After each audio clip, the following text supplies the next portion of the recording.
Degeneracy, अपभ्रष्टता, degeneracy in transportation problems.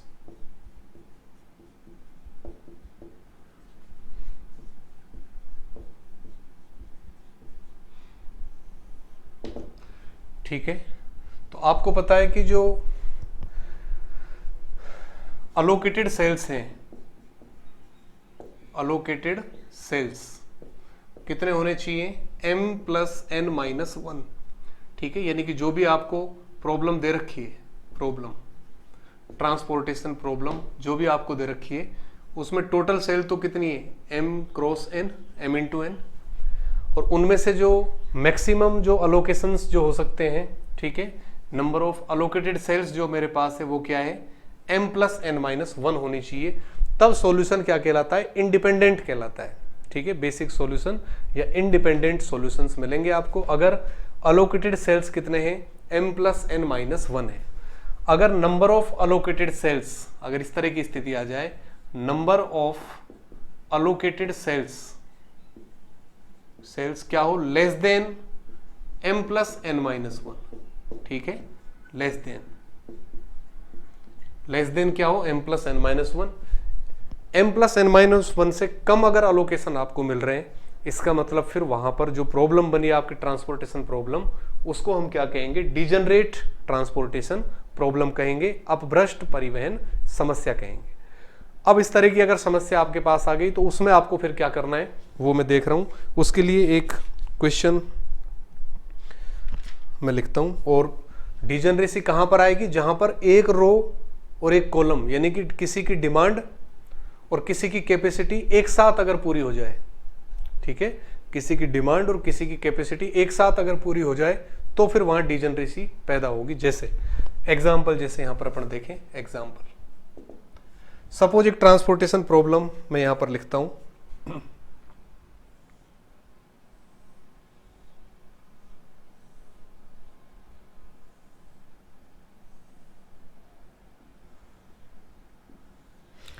Suppose 3 वही origins हैं, ए बी सी, ठीक है, और 3 डेस्टिनेशंस हैं, capital X, capital Y, capital Z। और ट्रांसपोर्टेशन प्रॉब्लम आपको इस तरह से दे रखी है, जो कॉस्ट मैट्रिक्स है 8 7 3 3 8 9 11 3 5। ठीक है, इसी तरह से इधर AI दे रखे हैं आपको, और इधर क्या मिलेंगे आपको, BJ की वैल्यूज। तो AI तो क्या दे रखे हैं, 60 70 80, और ये आपको दे रखा है 50 80 और 80।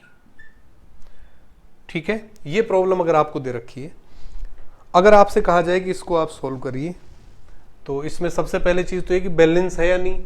बैलेंस के लिए देखने के लिए इसके तो क्या देखनी है आपको, कैपेसिटी। तो 60 और 70 करें तो 130 प्लस 80 करें तो 210। अगर इसका करें तो 80 और 80 तो 160, और प्लस 50 करें तो 210। दोनों सेम आ रहा है, दोनों का सम। इसका मतलब ये जो ट्रांसपोर्टेशन प्रॉब्लम यहां पर आ रही है वो बैलेंस तो है। ठीक है, उसमें कोई प्रॉब्लम नहीं है। डिजेनरेसी क्यों आ रही है यहां पर वो मैं देखता हूं। इसको मैं सोल्व करने की कोशिश करता हूं। सोल्व करेंगे किससे, इनिशियल बेसिक फिजिबल सॉल्यूशन में लिखूंगा इसका वोगल अप्रोक्सीमेशन मेथड से। ठीक है, तो वोगल अप्रोक्सीमेशन मेथड में क्या करते हैं, पेनल्टीज लिखेंगे इसकी सबसे पहले। तो पेनल्टी लिखें, मिनिमम को फर्स्ट रो की मिनिमम कॉस्ट 3 है, नेक्स्ट टू द मिनिमम 7 है, दोनों का डिफरेंस कितना है, 4 है, 4। इसमें 3 minimum, next to the minimum 8 है, तो डिफरेंस कितना आ गया, 5। मिनिमम 3 है, नेक्स्ट टू द मिनिमम 5 है, तो डिफरेंस कितना आ गया, 2। फर्स्ट कॉलम में देखें तो minimum 3, next to the minimum क्या है, 8 है, तो डिफरेंस कितना आ गया, 5। ठीक है, 5। फिर नेक्स्ट में मिनिमम तो 3, नेक्स्ट टू द मिनिमम 7, तो डिफरेंस कितना आया, 4। फिर इसमें 3 और नेक्स्ट टू द मिनिमम 5, तो डिफरेंस कितना आ गया, 2। तो जो इसमें मैक्सिमम जो आई पेनल्टी वो 5 है, किसकी, सेकंड रो की या फर्स्ट कॉलम की लें। ठीक है, तो कोई सा भी चूज कर लो। फर्स्ट, जैसे मैं सेकंड रो चूज कर रहा हूं, तो सेकंड रो का क्या देखना है, मिनिमम एलिमेंट आपको ये है, तो यहां पर आपका लोकेशन होगा कितना हो सकता है, 50 और 70 का मिनिमम। तो 50 मैंने कर दिया, 50 जैसे ही किया तो ये कंप्लीट हो गया 0, और इधर कितना बचा 20, ये आ गया। और जैसे ही 50 हुआ इसका मतलब ये कि अब इस x की जो डिमांड है वो पूरी हो चुकी, यानी कि इस रो में अब कोई नया अलोकेशन होगा नहीं। तो इसको मैं थोड़ा सा डॉटेड कर देता हूँ ताकि मुझे ये रहे कि अब इस रो में कोई भी नया अलोकेशन होना पॉसिबल नहीं है, वो सॉरी इस कॉलम में, फर्स्ट कॉलम में। अब मैं फिर से आता हूँ इस पर, इनके लिए तो सेम रहेगी कॉलम के लिए। तो रोज के लिए देखो 3 और 4, 3 और 7 4 है, 8 और 9 में डिफरेंस 1 है, 3 और 5 में डिफरेंस क्या है 2 है, 2। तो यहाँ पर अब मैक्सिमम क्या आ रहा है आपका भाई 5 वाला, ये तो हो ही चुका, 4 आ रहा है। तो 4 में चाहे तो आप फर्स्ट कॉलम, ये जो कॉलम बच रहा है इसको ले लो, चाहे ये 4 वाली जो रो है इसको ले लो। तो मैं रो को ले रहा हूँ, तो रो पर देखो 3 आ रहा है, तो यहाँ पर मैं अलोकेशन कर रहा हूँ। कितना हो सकता है 60 और 80 का मिनिमम, तो मैंने 60 कर दिया। 60 करते ही ये तो क्या हो गया 0, और यहाँ पर क्या बचा मेरे पास 20, और 60 होते ही अब ए की कैपेसिटी पूरी हो चुकी। तो ये वाली रो है, इसमें कोई नया अलोकेशन अब नहीं होगा, अब केवल इतना बचा मेरे पास। तो 8 और 3, तो यहाँ पर 4 इसकी पेनल्टी है, इसकी पेनल्टी क्या आ रही है, वो 5 है पेनल्टी इसकी, तो इसकी पेनल्टी क्या आ रही है 4। इधर देखें 8 और 9 तो 1, और यहाँ 3 और 5 देखें तो 2। तो अधिकतम क्या आ रही है 5 वाले पर जाएं तो मिनिमम कॉस्ट यहाँ पर 3 है, तो इस पर करेंगे अलोकेशन। अब यहाँ पर देखो इसकी डिमांड कितनी है 80, और इधर कैपेसिटी क्या है 80, तो 80 और 80 का मिनिमम 80 हो गया। 80 होते ही यहाँ पर 0 बचा, यहाँ पर भी 0 बचा। इसका मतलब अब इस कॉलम में भी कोई अलोकेशन नहीं कर सकते आप, और इस रो में भी नहीं कर सकते। तो एक साथ एक रो और कॉलम की, ठीक है, आप देखो तो डिमांड और कैपेसिटीज पूरी हो रही है। अब केवल एक ये बचा आपको, इस पे आप कर सकते हो। इस पे कितना होगा, इधर 20 है, इधर भी 20 बच रहा है, तो 20 और 20 का मिनिमम, तो यहाँ पर 0 और यहाँ पर भी 0 आ गया, यानी कि अभी ये कंप्लीट। तो ये सारे अलोकेशन आपके हो चुके। नंबर ऑफ अलोकेशंस अगर मैं देखूं यहाँ पर, नंबर ऑफ अलोकेशंस कितने हुए देखो आपके पास 1 2 3 और 4, कितने हो रहे हैं 4। जबकि m प्लस n माइनस 1 कितना होता है, m तो कितना है यहाँ पर 3 क्रॉस 3 की मैट्रिक्स है, यानी कि 3 प्लस 3 माइनस 1 इक्वल टू किसके 5 के। तो आप देख रहे हो 4 इज लेस देन 5, यानी कि यहाँ पर जो नंबर ऑफ अलोकेशंस हैं वो m प्लस n माइनस 1 से कम हो गए। इसका मतलब ये जो प्रॉब्लम है वो क्या कहलाएगी, आपकी डिजनरेट ट्रांसपोर्टेशन प्रॉब्लम है। अब अगर इस तरह की स्थिति बन गई आपके पास, तो फिर इसका सॉल्यूशन आप किस तरह से लिखोगे वो मैं आपको बताता हूं। ठीक है, तो यहां तक एक बार आप लिखो।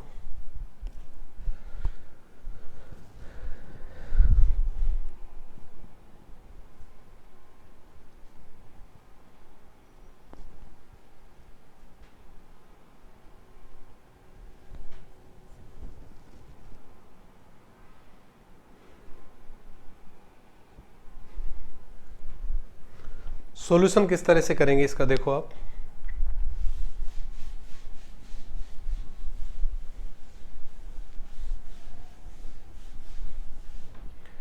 ये टेबल आ गई मेरे पास फाइनल। इनिशियल जो बेसिक फिजिबल सॉल्यूशन मुझे मिला,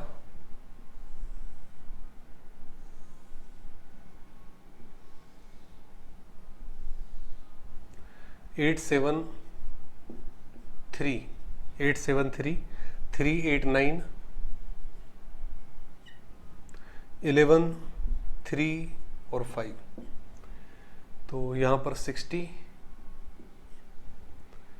इधर क्या हो रहा है 50, और इधर 20, और यहाँ पर 80। ठीक है, तो 1 2 3 और 4 अलोकेशन से 1 2 3 और 4 ये टेबल मेरे पास आ रही है।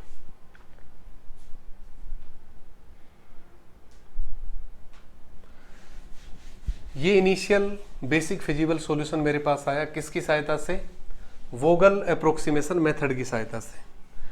अब इसको सोल्व कैसे करना है, क्योंकि सोल्व करने के लिए तो आपको m plus n minus 1 cells होनी चाहिए आपके पास अलोटेड।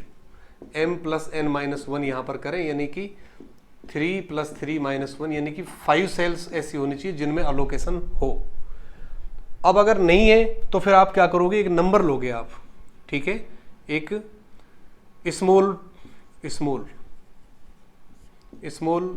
नंबर, ठीक है, स्मॉल नंबर लेंगे अपन क्या, डेल्टा। और डेल्टा इस तरह का नंबर है डेल्टा कि अगर डेल्टा को मैं एक्स आई जे में ऐड करूं तो वापस आपको क्या मिले एक्स आई जे, इतना स्मॉल नंबर है। ठीक है, एक स्मॉल क्वांटिटी मैं यहां पर चूज करूंगा, डेल्टा से मैं डिनोट करूंगा उसको, एप्साइलन से भी आप लिख सकते हो। ठीक है, एप्साइलन लिख लो आप, ये लो एप्साइलन ले लेता हूं मैं, एप्साइलन। तो एक एप्साइलन क्वांटिटी मैंने स्मॉल क्वांटिटी इस तरह की चूज की कि एक्स आई जे में जब भी उसको ऐड करोगे तो एक्स आई जे ही आपको मिलेगा, यानी कि बहुत छोटी क्वांटिटी है, वन में उसको ऐड करोगे तो वन ही आपको लगभग मिल रहा है। ठीक है, अब ये जो क्वांटिटी आपने चूज की एप्साइलन, इसको आप अलोकेट कर दोगे, आप इसको क्या कर दोगे आप, क्योंकि जीरो अलोकेशन में लिखा हुआ है, जीरो अलोकेट करते हो थोड़ा अजीब सा लगता है, इसलिए अपन नोटेशन दे देंगे। एप्साइलन को मैं अलोकेट करूंगा कहां पर, जो भी नॉन अलोकेटेड सेल, जो अलोकेशन हो रखे हैं वो तो कोई दिक्कत ही नहीं है वहां, तो जो नहीं हो रखे हैं उनमें आपको देखना है कि मिनिमम कॉस्ट कौन सी है, जो नहीं हो रखे हैं। तो यहां पर 8 आ रहा है, यहां पर 7, यहां पर 8, 11 और 5, तो 5 वाला मिनिमम है, तो जो मिनिमम है उस पर ये अलोकेशन कर दोगे आप, एप्साइलन अलोकेशन कर दिया मैंने यहां पर। ठीक है, ये यानी कि एक स्मॉल नंबर मैंने लिया है यहां पर, रियल नंबर, तो और एप्साइलन का यहां पर मैंने क्या कर दिया, अलोकेशन कर दिया। तो एप्साइलन यहां पर क्या है, एप्साइलन का मतलब है epsilon tends to 0, limiting value क्या है एप्साइलन की, 0। अब ये करने से क्या हो गया, नंबर ऑफ अलोकेशन 1 2 3 4 5, यानी कितने हो गए, m प्लस n माइनस 1 हो गए। अब इसके लिए आप ऑप्टिमलिटी जो कंडीशन है वो आप चेक कर सकते हो। ऑप्टिमलिटी कंडीशन चेक करने के लिए क्या करना पड़ेगा आपको, ui फाइंड करना पड़ेगा इधर, तो इधर क्या फाइंड करने का आपको, vj फाइंड करना पड़ेगा। ui कैसे फाइंड करेंगे, देखो इसमें 2 कॉलम है, इसमें 2 कॉलम है, 2 अलोकेशन है, इस रो में 2 अलोकेशन है, फर्स्ट रो में 1 ही है, इसमें 1, इसमें इस कॉलम में 3 अलोकेशन हो गए आपके, तो जिसमें सबसे ज्यादा है उसको 0 मान लोगे आप। फिर ui आ गया तो ui प्लस वीजे 5 आना चाहिए, तो वीजे की वैल्यू 5 हो गई। ui प्लस वीजे 9 आना चाहिए, तो यहाँ 9 आ गया, यहाँ पर 3 आ गया। फिर ये वाली वैल्यू निकाल सकते हो, 5 तो वीजे की वैल्यू है, तो ui की वैल्यू क्या लें कि ui प्लस वीजे 3 आ जाए, तो -2 लेनी पड़ेगी, -2 प्लस 5 करेंगे तो 3 आ जाएगा। इसी तरह से यहाँ पर ये आपकी फील्ड सेल है, यानी कि अलोकेटेड, तो 9 में क्या ऐड करें कि 3 आ जाए, तो -6 करना पड़ेगा। ठीक है, 9 में -6 जब ऐड करोगे तो 3 आ गया, तो ये आपके ui vj आ गए। अब जो आपकी नॉन अलोकेटेड सेल है उनके लिए dij चेक करोगे, तो dij एक तो ये वाली सेल है, इसके लिए देखो आप -6 प्लस 3 करें तो माइनस कितना आ रहा है, -3 आ रहा है, उसको 8 में से सबट्रैक्ट करना है, 8 माइनस क्या करना है, -3, तो प्लस का 11 आ गया। फिर -2 प्लस 3 करें तो +1 आ रहा है, 7 में से माइनस करेंगे तो 6 आ गया। फिर ये नॉन अलोकेटेड है, -2 प्लस 9 किया तो 7 आ गया, 8 माइनस 7 करेंगे तो 1 आ गया। फिर ये नॉन अलोकेटेड है, -6 प्लस 5 तो -1, 11 में से माइनस किया तो 12 आ गया। तो सारे dij क्या आ रहे हैं यहाँ पर, dij ग्रेटर देन 0 आ रहे हैं। इसका मतलब ये जो सॉल्यूशन आपको मिल रहा है ये क्या है, ऑप्टिमल सॉल्यूशन है। तो ऑप्टिमल सॉल्यूशन क्या हो गया आपका, देखो यहाँ से 60 इंटू 3 और प्लस 50 इंटू 3 प्लस 20 इंटू 9 और प्लस 80 इंटू 3 और plus epsilon into 5, epsilon into 5। तो एप्साइलन टेंड्स टू 0 है, तो ये वाली टर्म तो किसको टेंड करेगी, 0 को, बाकी को सिंप्लीफाई कर लोगे आप। तो ये तो आ गया 180 प्लस ये कितना आ जाएगा आपका 150 प्लस क्या आ गया 180 और प्लस क्या आ गया 240। कर दो आप इन सबको ऐड करोगे तो 0, 8 और 5 13 और 8 21 और 4 25, 1 2 3 और 2 5 और 2 7, तो 750 आपका क्या आ गया यहाँ पर ऑप्टिमल वैल्यू, या ये कहें कि मिनिमम कॉस्ट आपकी यहाँ पर आपको मिल गई। ठीक है, 750। तो इस तरह से अगर डिजनरेट प्रॉब्लम आपके सामने आ जाए ट्रांसपोर्टेशन में तो इस तरह आप कर सकते हो। अगला जो केस है ये तो डिजनरेसी का है। अब ये कि अगर ट्रांसपोर्टेशन प्रॉब्लम बैलेंस नहीं है, अनबैलेंस आ जाए, तो फिर आप क्या करोगे उसका भी देखो आप।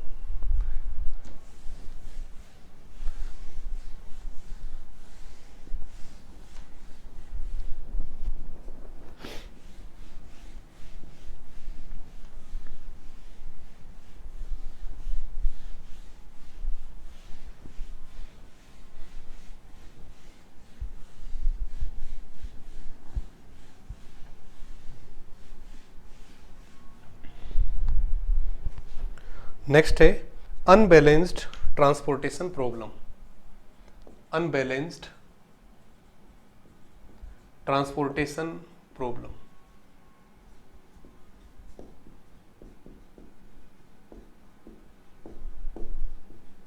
ठीक है। अनबैलेंस, असंतुलित। अगर आपकी ट्रांसपोर्टेशन प्रॉब्लम कैसी है, अनबैलेंस है, असंतुलित है, तो असंतुलित परिवहन समस्याएं, अनबैलेंस ट्रांसपोर्टेशन प्रॉब्लम किसको कहोगे? अगर summation of A I where I equal to 1 to m is not equal to summation of B J where J equal to 1 to n, ठीक है।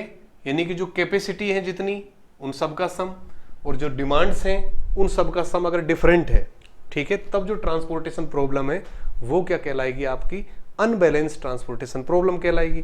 तो क्या होगा इसमें क्या हो सकता है भाई? एक तो ये हो सकता है केस फर्स्ट तो आपका ये भाई अगर दोनों बराबर नहीं है तो एक ज्यादा एक कम है, सीधी सी बात है। तो केस फर्स्ट में ये हो सकता है कि समीशन ऑफ ए आई क्या हो? समीशन ऑफ बीजे से। और केस सेकंड में क्या हो सकता है? केस सेकंड में ये हो सकता है कि समीशन ऑफ ए आई क्या हो? ग्रेटर देन समीशन ऑफ बीजे से, ठीक है। तो समीशन ए आई अगर कम आ रहा है, इसका मतलब कैपेसिटी कम है। क्या कम है? कैपेसिटी। इस केस में तो क्या ऐड करना पड़ेगा हमें? रो ऐड करनी पड़ेगी, एक पंक्ति ऐड करनी पड़ेगी अगर कैपेसिटी कम है तो, क्योंकि कैपेसिटी किसकी होगी? ओरिजिन्स की। और अगर समीशन ए आई ज्यादा है समीशन बीजे से, इसका मतलब डिमांड कम हो रही है। अगर डिमांड कम पड़ रही है तो फिर आपको क्या ऐड करना पड़ेगा? कॉलम ऐड करना पड़ेगा, ठीक है। अगर आपकी डिमांड कम हो रही है उस केस में आपको क्या ऐड करना पड़ेगा? कॉलम ऐड करना पड़ेगा। फॉर एग्जांपल, एक एग्जांपल से इसको भी मैं आपको समझाता हूं। अब पूरा सोल्व करने की जरूरत नहीं है, केवल बता देता हूं कि उसको बैलेंस कैसे करते हो, आगे फिर आप उसी तरह से उसको सोल्व कर सकते हो। सपोज ये आपको दे रखा है, ये टेबल,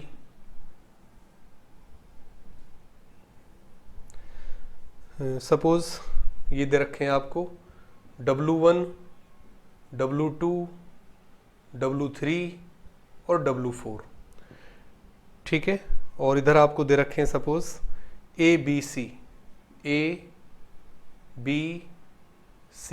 इस तरह से ये दिए हुए हैं।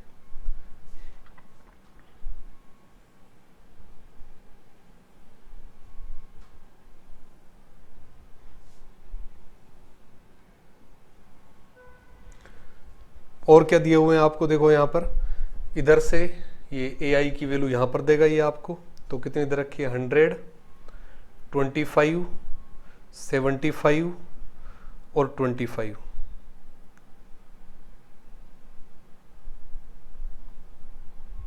75 और इधर है 25।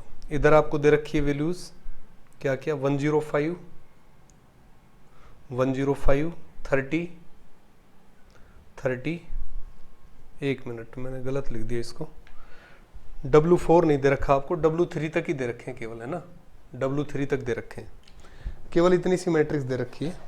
वापस लिखता हूं मैं इसको, ठीक है। W4 आपको नहीं दिया हुआ है, W3 तक दे रखे हैं। अगली वाली टेबल लिख दी अपन ने, ये दे रखे हैं, देखो आप। तो ए आई की वैल्यू तो क्या दे रखी है आपको यहाँ पर? 100, 25 और 75। और बी आई की जो बीजे की वैल्यू दे रखे हैं आपको वो है 105, 30,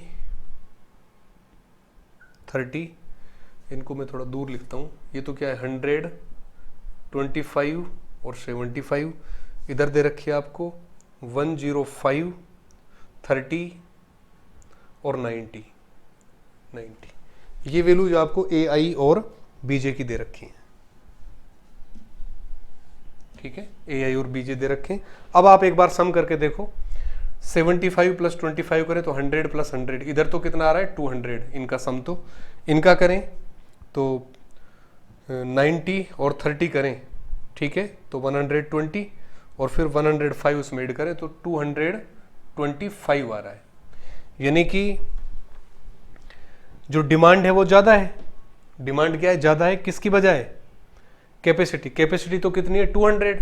जबकि डिमांड कितनी है 225, यानी कैपेसिटी कम पड़ रही है, इसलिए मुझे यहाँ पर कोई टर्म ऐड करनी पड़ेगी। तो क्या करना है आपको, एक कॉलम एक रो इसमें बढ़ा देनी है आपको, ये रो आपने बढ़ा दी। ये जो प्रॉब्लम दे रखी है इसमें तो क्या दे रखे हैं आपको, देखो यहाँ पर 5 दिया हुआ है, यहाँ पर 10, यहाँ पर 2, 3, 7, 5 और 6, 8, 4। ठीक है, तो यहाँ पर आपकी कैपेसिटी तो 200 यूनिट्स की है, लेकिन जो डिमांड है वो 225 की है, यानी कैपेसिटी कम पड़ रही है। तो कैपेसिटी बढ़ाने के लिए इधर मैंने एक नई रो ऐड कर दी और यहाँ पर क्या लिख दिया मैंने 25, नई रो ऐड करके 25 लिख दिया। अब कितना है देखो सम 225 इधर वालों का और इधर वालों का भी 225, और जो नई रो ऐड की आपने उसमें जो कॉस्ट है वो क्या दे दोगे आप 0, 0, 0, इसलिए कोई इफेक्ट नहीं पड़ेगा। अब प्रॉब्लम बैलेंस हो गई क्योंकि समीशन ऑफ AI और समीशन ऑफ BJ क्या हो गए, इक्वल हो गए। अब आपकी वही प्रॉब्लम बन गई, अब इसको उसी तरह से आप सोल्व कर लो, इसमें आप अलोकेशन कर दो उसी तरह से, किसी भी मेथड से आप इसको सोल्व कर दो, चाहे वोगल अप्रोक्सीमेशन से, फिर उसका आप ऑप्टिमल सॉल्यूशन चेक कर सकते हो UV मेथड से। तो इस तरह से आप दी गई ट्रांसपोर्टेशन प्रॉब्लम को क्या कर सकते हो, बैलेंस। अगर ये कम होता है यहाँ पर, सपोज यहाँ 225 होता और यहाँ पर 200 होता, तो फिर क्या करते आप, इसका मतलब डिमांड कम है, डिमांड कम है तो फिर आप एक कॉलम बढ़ाते। ठीक है, तो वो मैंने यहाँ पर लिखा है कि अगर आपकी कैपेसिटी कम है तब तो रो ऐड करोगे आप, अगर आपकी डिमांड कम है उस केस में अपने को क्या करना है, कॉलम ऐड करना है। तो अनबैलेंस ट्रांसपोर्टेशन प्रॉब्लम है, तो इस तरह से उनको आप क्या कर सकते हो, बैलेंस कर सकते हो। ठीक है, तो एक ये केस हो सकता है। लास्ट जो इसमें एक केस और है, बस उसको मुझे डिस्कस करना है। जो ट्रांसपोर्टेशन प्रॉब्लम है, जैसे असाइनमेंट प्रॉब्लम की हमने, ट्रांसपोर्टेशन प्रॉब्लम की है, तो ये प्रॉब्लम किसकी है, मिनिमाइजेशन की प्रॉब्लम है। ठीक है, मिनिमाइजेशन की प्रॉब्लम है, यानी कि आपको क्या दी हुई है, कॉस्ट दी हुई है, लेकिन अगर ट्रांसपोर्टेशन प्रॉब्लम में आपको प्रॉफिट दे रखा है, प्रॉफिट। ठीक है, यानी कि प्रॉब्लम अगर मैक्सिमाइजेशन की तो उसको कैसे सोल्व करोगे। ठीक है, suppose problem is of maximization, ठीक है, अधिकतम की प्रॉब्लम है, यानी कि प्रॉफिट की प्रॉब्लम है। प्रॉफिट हो सकता है या प्रोडक्शन में कितना इंक्रीमेंट हो रहा है, ये हो सकता है। अगर प्रॉफिट की प्रॉब्लम है तो फिर आप उसको किस तरह से करोगे। सपोज ये प्रॉब्लम आपको दे दी जाए, सपोज प्रॉफिट दिए हुए हैं, प्रॉफिट मैट्रिक्स आपको दे रखी है। अभी तक जितने भी क्वेश्चन कर रहे हैं कहाँ क्या है, वहां पर कॉस्ट मैट्रिक्स है, इसलिए हमेशा मिनिमम निकलेगा, लेकिन प्रॉफिट मैट्रिक्स दे दी जाए और प्रॉब्लम ट्रांसपोर्टेशन प्रॉब्लम है, तो फिर आप क्या करोगे। सपोज इस तरह से आपको क्वेश्चन दे दिया, मान लेते हैं ये A, ये O1, O2, O3, ठीक है, और इधर मैंने लिख दिया सपोज D1, D2 और D3, मान लेते हैं 20, और ये मान लिया मैंने सपोज 80, और ये ले लिया मैंने 60। इधर मैं ले लेता हूँ सपोज 10, इधर मैंने ले लिया सपोज 30, ठीक है, या 50 ले लेता हूँ 50। तो क्या आ रहा है सम यहाँ पर 80 और 60 140, और 20 करें तो 160, तो इधर मैंने क्या ले लिया 100। इस तरह से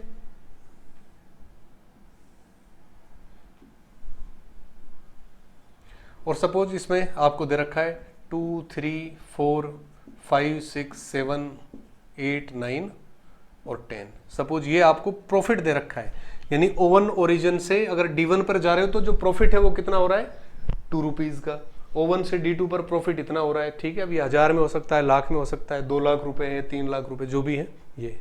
तो ये अगर प्रॉफिट की फॉर्म में दे रखा है तब आपको क्या करना है, तो सबसे पहले इसको क्या करेंगे, प्रॉफिट मैट्रिक्स को किस में कन्वर्ट करेंगे, convert in minimization problem, convert in minimization. Minimization में कुछ नहीं करना, प्रॉफिट की जो है उनको आपको माइनस से मल्टीप्लाई कर देना है, इसको माइनस से, केवल माइनस से, माइनस, बस। अब आपको कुछ नहीं करना। अब ये मैट्रिक्स आपकी मिनिमाइजेशन की हो गई। अब इस मैट्रिक्स को कुल मिलाकर आपको पहले जो मेथड आपने किया उसी से सॉल्व करना है, ठीक है। इसको उसी मेथड से आप आगे बढ़ाते चले जाओ और इसका सॉल्यूशन निकाल दो। आप देखोगे कि लास्ट में जो भी सॉल्यूशन आएगा वो माइनस में आएगा, तो वापस आप जब प्रॉफिट लिखोगे मैक्सिमम तो माइनस माइनस क्या हो जाएगा आपका प्लस में प्रॉफिट। ये तो कॉस्ट आएगी मिनिमम कॉस्ट, तो मैक्सिमम प्रॉफिट क्या होगा, इसको माइनस से मल्टीप्लाई करके आप वापस उसको एडजस्ट कर दोगे। तो इस तरह से अगर मैक्सिमाइजेशन की प्रॉब्लम ट्रांसपोर्टेशन की आपको दे रखी है तो उसको भी आप इस तरह से सॉल्व कर सकते हैं। तो ट्रांसपोर्टेशन प्रॉब्लम्स यहाँ पर अपनी कंप्लीट हो रही है। ट्रांसपोर्टेशन प्रॉब्लम में जो भी केसेस हैं, ठीक है, वो सारे के सारे केसेस हमने यहाँ पर कंसिडर कर लिए। तो यहाँ पर ट्रांसपोर्टेशन प्रॉब्लम अपनी कंप्लीट हो